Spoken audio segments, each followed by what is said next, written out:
The mother of Nirbhaya on Friday demanded that dedicated separate courts should be set up in the country for speedy trial of cases involving sexual assaults on women, as the apex court upheld the death sentence on 4 men convicted of gang raping her daughter 5 years ago. Addressing a press conference after the Supreme Court upheld the death sentence to the convicts, she said, बिल्कुल मिलना चाहिए, क्योंकि देर से मिलने वाला न्याय वो न्याय नहीं रह जाता, क्योंकि जिसको सजा भी मिलती है वो सजा का डर खत्म हो जाता है।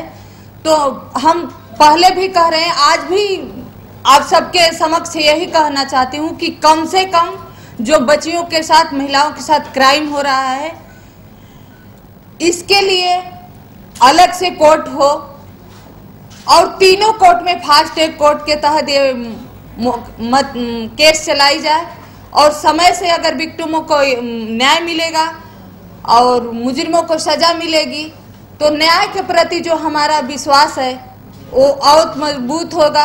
और जो भी खुलेआम कानून हाथ में लेके लोग कहीं भी उठाते हैं, बच्चियों को कहीं फेंकते हैं, कहीं करते हैं, उसमें शायद हम कामयाब होंगे। She said that people's faith in the justice system will be boosted if criminals are punished in a time-bound manner. Nirbhaya's mother added that she will continue assisting women victims of sexual assault, though through the Nirbhaya Jyoti Trust. She said, हमारा दो ही विकल्प है कि जो भी victim हैं, बच्चियां हैं चाहे महिलाएं हैं, जो भी विक्टिम हैं, मैं उनको हर संभव मदद करूंगी।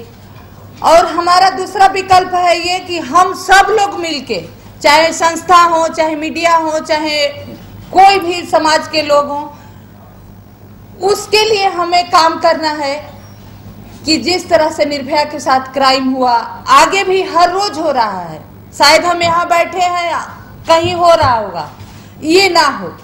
हमें यही दोनों चीज पे काम करना है।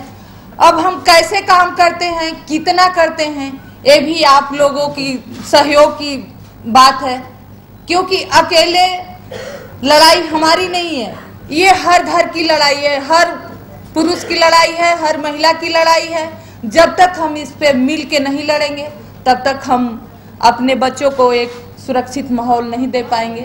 तो हमारा दो विकल्प है कि जो विक्टिम है उनकी चाहे केस से लेके जो भी मदद है वो करें, और दूसरा ये है कि ये ऐसा क्राइम रुके, इसके लिए हमें क्या करना चाहिए, हम इस पे विचार करें और उस पे काम। Nirbhaya's father, who was also present during the conference, thanked everyone for taking the battle to the final stage. Calling the apex court's decision historic, he said the battle was not over yet.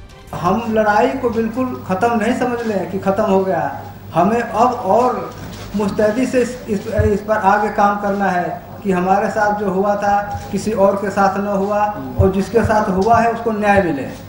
हमारी ये सोच है और आगे आप लोगों के सहयोग से हम आगे बढ़ेंगे। जय हिंद। IANS report.